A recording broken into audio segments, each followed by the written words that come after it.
Welcome to maths classes. మనం previous వీడియోలో 10th question వరకు డిస్కస్ చేసాము. అర్థమెటిక్ ప్రోగ్రెషన్లో సెకండ్ ఎక్సర్సైజ్లోని 10th క్వశ్చన్ వరకు డిస్కస్ చేసామన్నమాట. ఇప్పుడు 11th క్వశ్చన్ ఏంటి? Which term of the AP 3, 15, 27, 39 and so on will be 132 more than its 54th term. Okay, ఇక్కడ క్వశ్చన్లో కండిషన్ అయితే దాగుందనమాట. ఇక్కడ మనకు సిరీస్ ఇచ్చారు కదా, సిరీస్ ఇచ్చిన దాంట్లో మనకు ఆ సిరీస్లో 132 అనేటటువంటి నెంబర్ ఫామ్ అవుతుంది. ఆ నెంబర్ వచ్చేసి ఎన్నో టర్ము. ఓకే, అక్కడ వరకు ఫైండ్ అవుట్ చేసిన తర్వాత నెక్స్ట్ 54th టర్మ్ ఉంటుంది. Okay, 132 more than it's 54th term. ఆ నెంబర్ ఏది? ఓకే, చేస్తా చూడండి.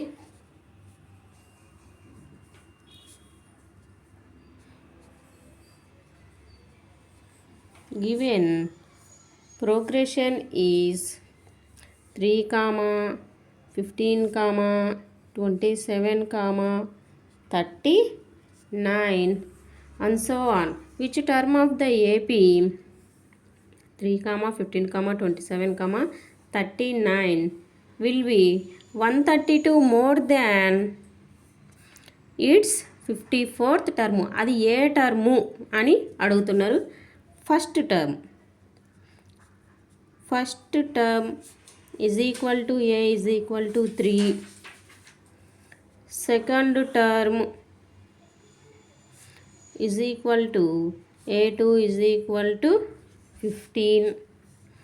కామన్ డిఫరెన్స్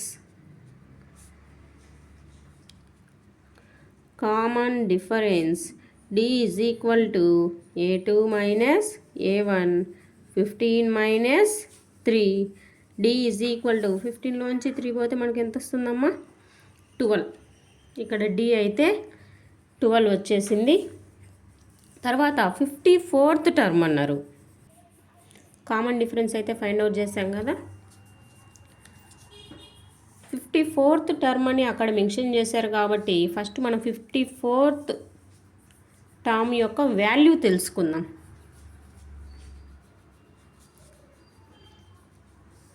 54th టర్మ్ అన్నప్పుడు ఎన్ వాల్యూ ఎంత అవుతుంది? 54. ఎలా తెలుసుకుంటాం? టర్మ్ యొక్క వాల్యూ ఎంత ఫార్ములా ఉంది కదా, ఎంత term formula an is equal to a plus n minus 1 into d. a 54 is equal to a value వచ్చేసి 3 plus 54 minus 1 into the value వచ్చేసి 12. 3 ప్లస్ 54 మైనస్ 1 అంటే 53 ఇంటూ 12.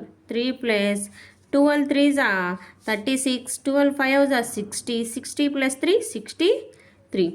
సో ఏ 54 టర్మ్ ఎంత అవుతుంది? 639. 54th టర్మ్ మనం find out చేసాము. ఏమన్నారు? 54th term కంటే 132 ఎక్కువ అని చెప్తున్నారు. కాబట్టి ఏ టర్ము? ఆ unknown term. Okay, 132 more than 54th term. అప్పుడు ఏమవుతుంది? ఈ టర్మ్ మనకు తెలియదు కాబట్టి సమ్ ఎన్ అనే అనుకుందాం. 639. 54th టర్మ్ ఎంత? 639. దానికంటే ఎంత ఎక్కువ?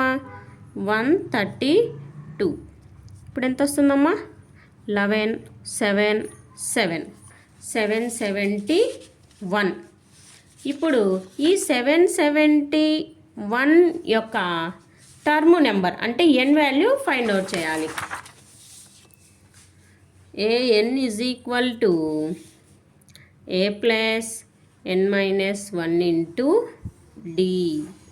771 is equal to 3 plus n value మనమే ఫైండ్ అవుట్ చేయాలి. విచ్ టర్మ్ అంటే n వాల్యూ ఫైండ్ అవుట్ చేయాలి. 771 minus 3 is equal to n minus 1 into 12. 768 is equal to n minus 1 into 12. n minus 1 is equal to 768 divided by 12.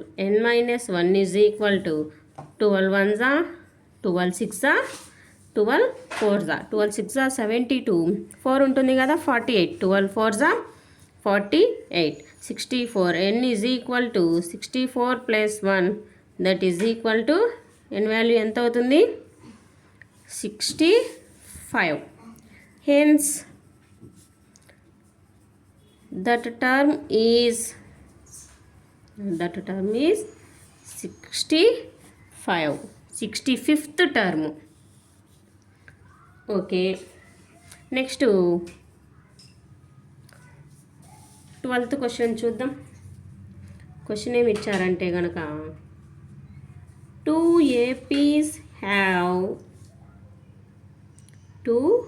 APs have the same common difference. 2 progressions తీసుకున్నారు. Progressions రెండిటికి కూడా common difference ఎలా ఉంది ఒకటే విధంగా ఉంది. The difference between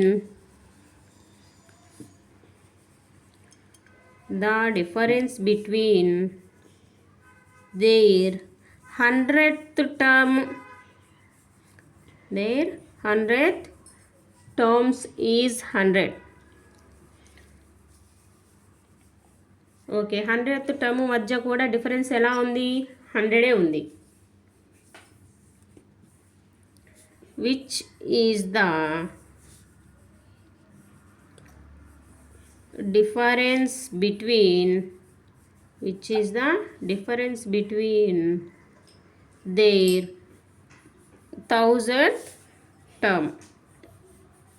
okay మనము arithmetic progression starting నుంచి చెప్తున్నది ఏంటి అంటే కనుక అర్థమెటిక్ ప్రోగ్రెషన్స్ నీకు స్టార్టింగ్లో ఎంత కామన్ డిఫరెన్స్ ఉంటుందో అది 1000 టర్మ్ కాదు 2000 టర్మ్ కాదు నువ్వు ఎక్కడైనా తీసుకో. కామన్ డిఫరెన్స్ అనేది ఒకటే నెంబర్. ఇక్కడ క్వశ్చన్లో ఏమన్నారు 100 టర్మ్ దగ్గర 100 అంట. అయితే 1000 టర్మ్ దగ్గర ఎంత 100 టర్మ్ దగ్గర 100 అయినప్పుడు 1000 టర్మ్ దగ్గర కూడా ఎంత అవ్వాలి 100 అవ్వాలి. కామన్ డిఫరెన్స్ ఈజ్ 100 అంతే ఈ క్వశ్చన్కి ఆన్సర్. ఇంకెక్కువ ఆలోచించేదేం లేదనమాట. అర్థమెటిక్ ప్రోగ్రెషన్లో ఉంది అన్న తర్వాత కామన్ డిఫరెన్స్ అన్నిటికీ కూడా ఒకటే విధంగా ఉంటుంది. 13th question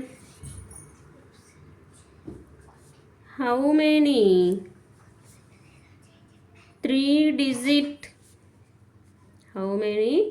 3-digit numbers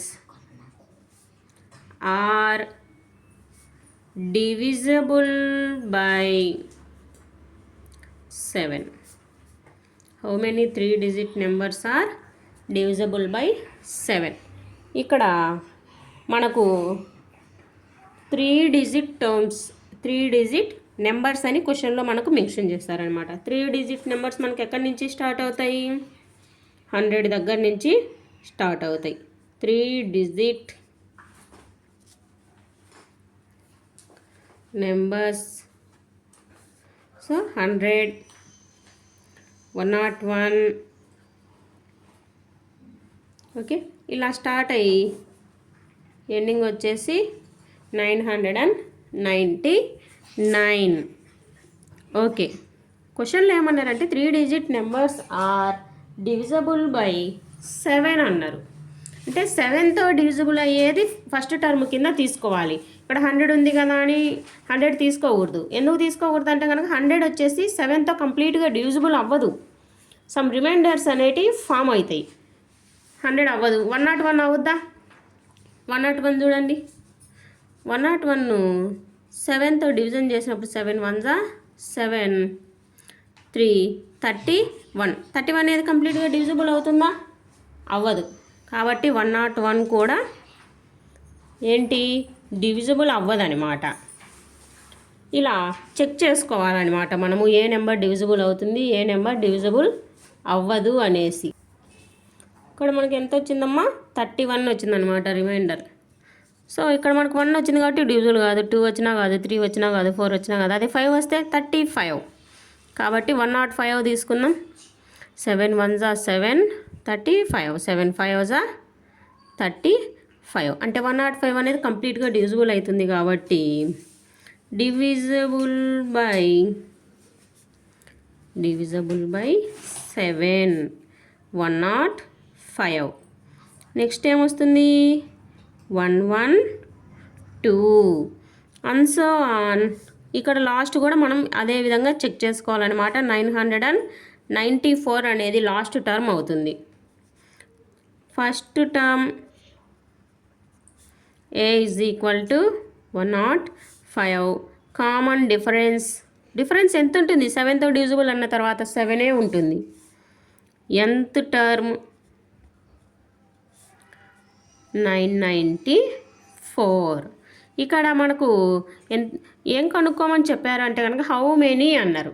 how many అంటే ఇక్కడ మనం అన్సాన్ అని డాట్స్ పెట్టాం కదా, ఈ డాట్స్లో వచ్చేసి మనకు ఇక్కడ ఎన్ని ఉంటాయి, నెంబర్స్ ఎన్ని అనేది ఇక్కడ మనం ఫైండ్ అవుట్ చేయాలి. ఇక్కడ మనం ఎంత టర్మ్ అన్నారు కదా, ఎంత టర్మ్ ఫార్ములా ఏంటి? an is equal to a plus n minus 1 into d. an వచ్చేసి ఎంత? 994. ఏ వాల్యూ? 105. n వాల్యూ మనకు తెలియదు కదా, అలానే ప్లేస్ చేస్తాం. d వాల్యూ వచ్చేసి 7.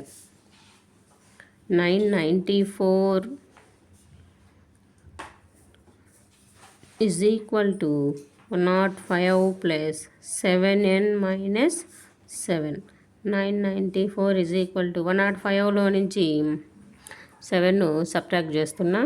98 ప్లస్ 7 n98ని ఇటు సైడ్ తీసుకురండి. 994 minus 98 is equal to 7n. 14లోంచి 8 పోతే 6. ఇక్కడ 8 ఉంటుందమ్మా. ఇక్కడ నుంచి ఒకటి తెచ్చుకుంటే 18లోంచి 9 పోతే 9. ఇక్కడ 8. 7n is equal to 896. n is equal to 896 divided by 7. 7తో 7 1s 7 2s 7 8s. n is equal to 128. Hence 128 terms are in arithmetic progression.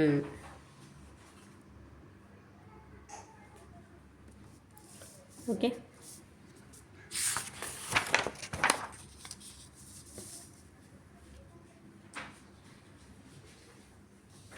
Fourteenth problem.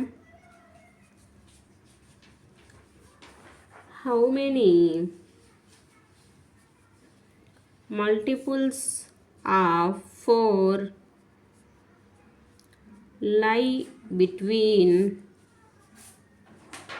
10 and 250? How many multiples of 4 lie between 10 and 250? 10కు 250కి మధ్యలో మనకు 4 multiples ఎన్ని ఉన్నాయి అని అడుగుతున్నారు. Previous question ఈ question ఒకటే model, కాకపోతే అక్కడ డివిజిబుల్ అని ఇచ్చారు, ఇక్కడ బిట్వీన్లో ఎంత ఉంటాయి అనేది మనల్నే ఫైండ్ అవుట్ చేయమన్నారు. సో 4 మల్టిపుల్స్ అంటే ఏంటి? ఆ నెంబర్ 4తో డివిజిబుల్ అవ్వాలి. ఫస్ట్ నెంబర్ ఏమొస్తుంది? 10 పోదు, 11 పోదు, 12. ఓకే, 12 తర్వాత 16 comma and so on comma 250 ఉంది. సో 250 మనకు 4తో క్యాన్సిల్ అవ్వదు. 248 తీసుకోండి. 248 24 క్యాన్సిల్ అవుతుంది, 8 కూడా క్యాన్సిల్ అవుతుంది. First term 12, common difference 4, nth term 248. Same previous problem లాగానే 248 is equal to A plus ఎన్నే మనం కనుక్కోవాల్సింది. n-1 ఇంటూ డి వచ్చేసి 4. 248 is equal to 12 plus 4n-4. 248 is equal to 8 plus 4n. 248 minus 8 is equal to 4n. 240 is equals to 4n. n is equal to 240 divided by 4. n is equal to 60. చాలా డీటెయిల్గా ఉంది చూడండి problem. There are 60 terms are there. There are 60 terms. Okay, ఇక్కడ nth term formula apply చేసామన్నమాట.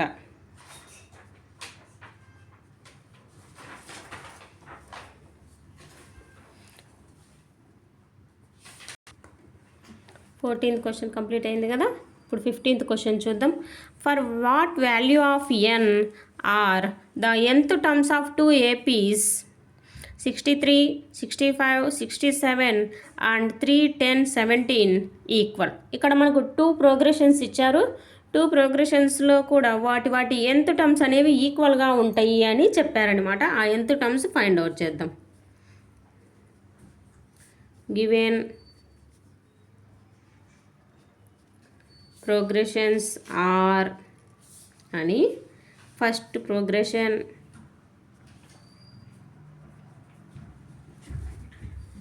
ఏంటి 63, 65, 67 and so on. First term 63, second term 65, common difference is 2. Difference ఎంత ఉంది? 2. nth term ఏ plus n-1 into D కదా. an is equal to 63 plus n-1 into 2. 63 plus 2n-2 61 plus 2n. ఇది first progression యొక్క nth term. Next second progression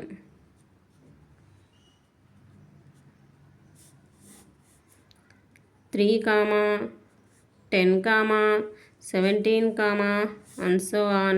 first term 3, second term 10, common difference వచ్చేసి a2 minus a1 10 minus 3 7. nth term n is equal to a plus n-1 into d. an is equal to 3 plus n-1 into 7. 3 plus 7తో multiply చేస్తున్నా 7n minus 7 ఏమొస్తుంది? -4 plus 7n. ఇది వచ్చేసి equation 2. క్వశ్చన్లో వాళ్ళే mention చేశారు these ఏమని, these 2 arithmetic progressions nth terms are equal. nth terms are equal. 61 plus 2n is equal to -4 plus 7n. So మనం ట్రాన్స్పోజిషన్ చేసుకుందామమ్మ. వేరియబుల్స్ అన్నీ ఒక సైడ్కు, నెంబర్స్ అన్నీ కూడా ఒక సైడ్కు. 61 plus 4 is equal to 7n minus 2n. 65 is equal to 5n. n is equal to 65/5. n value వచ్చేసి ఏంటి? 5 1s 5, 5 3s 15. 13th టర్మ్ దగ్గర ఈ రెండు ప్రోగ్రెషన్స్ యొక్క వాల్యూస్ అనేవి మనకు ఈక్వల్ అవుతాయి. 16th క్వశ్చన్ చూడండమ్మా. Determine the AP whose third term is 16 and the 7th term exceeds the 5th term by 12. Third term ఇచ్చారు. నెక్స్ట్ ఒక కండిషన్ ఇచ్చారు. దాన్ని బేస్ చేసుకొని మనం ఇప్పుడు కండిషన్ ఎలా రాయాలో చూద్దాం. గివెన్ దట్ థర్డ్ టర్మ్ అన్నారు కదా, ఎలా నోట్ చేస్తాం? a plus 2d that is equal to 16. Okay, next seventh term exceeds the fifth term by 12 condition. Seventh term అనేది ఫిఫ్త్ టర్మ్ కంటే 12 ఎక్కువ ఉంటుంది అన్నమాట. ఎలా రాస్తాం? Seventh term fifth term plus 12. a7 is equal to a5 plus 12. ఎలా రాస్తాం? a plus 6d a plus 4d plus 12. A cancel అయిపోతుంది. d నీటి సైడ్కి తీసుకొస్తే 6d minus 4d is equal to 12. 2d is equal to 12. d is equal to 12 by 2. 2 1s 2 6. d కనుక్కున్నాం కదా. By using d we can find a plus 2 into 6 is equal to 16. a plus 6 2s are 12 that is equal to 16. a is equal to 16 minus 12. a value వచ్చేసి ఏంటి? 4. మనల్ని కనుక్కోమనేది ఏంటి? Determine the arithmetic progression. Series రాయమంటున్నారు. Series ఎలా రాస్తాం? Arithmetic progression is first term 4, second term ఎలా వస్తుంది? ఫస్ట్ టర్మ్ ఒక కామన్ డిఫరెన్స్ యాడ్ చేస్తాం. 10 16 22 అండ్ సో ఆన్. ఈ విధంగా ప్రాబ్లమ్స్ను సాల్వ్ చేయాలి. 17th క్వశ్చన్ చూడండి. Find the 20th term from the last of the AP 3, 8, 13, 253. Same as it is ఇలాంటి problem మనం ఎగ్జాంపుల్ ప్రాబ్లమ్స్లో సాల్వ్ చేసామన్నమాట. లాస్ట్ నుంచి ఉన్నటువంటి 20th టర్మ్ను ఫైండ్ అవుట్ చేయాలి. గివెన్ ఏపీ ఈజ్, ఫస్ట్ ఇచ్చినటువంటి ప్రోగ్రెషన్ను నోట్ చేద్దాం. 3, 8, 13, and so on 253. From the last అని reverse నుంచి రాద్దాం. 253 తర్వాత ఏ నెంబర్ వస్తుంది? 5 ఉంది కదా డిఫరెన్స్. 248 and so on 8, 3. ఇక్కడ ఫస్ట్ టర్మ్ ఏమవుతుంది? First term 253. ఇలా అక్కడ మనకు చూడండి డిక్రీజ్ అయితే వచ్చింది. అంటే ఇక్కడ కామన్ డిఫరెన్స్ ఎలా ఉన్నట్టు? నెగటివ్ ఉన్నట్టు. ఎంత ఉంది డిఫరెన్స్ ఒక్కొక్క దానికి? 5. ఏఎన్ వాల్యూ ఎంతమ్మా? లాస్ట్ ఏముంది? 3. మనల్ని ఏం కనుక్కోమన్నారు? 20th term అడిగారనమాట. 20th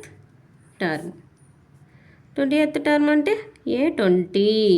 a plus 19dగా రాసుకోవచ్చా ఈజీగా? a 253 ప్లస్ 19 ఇంటూ d వచ్చేసి -5 కదా. 253 19 5s 95. 253లోంచి 95, 13లో నుంచి 5 పోతే 8, 4 ఉంటుంది. 14లోంచి 9 పోతే 5, 158. ఇది ఇంపార్టెంట్ క్వశ్చన్ అమ్మా, ఎందుకంటే కొంచెం డిఫరెంట్గా ఉంది కదా. Hence 20th term from the last term is 158. Okay, clear?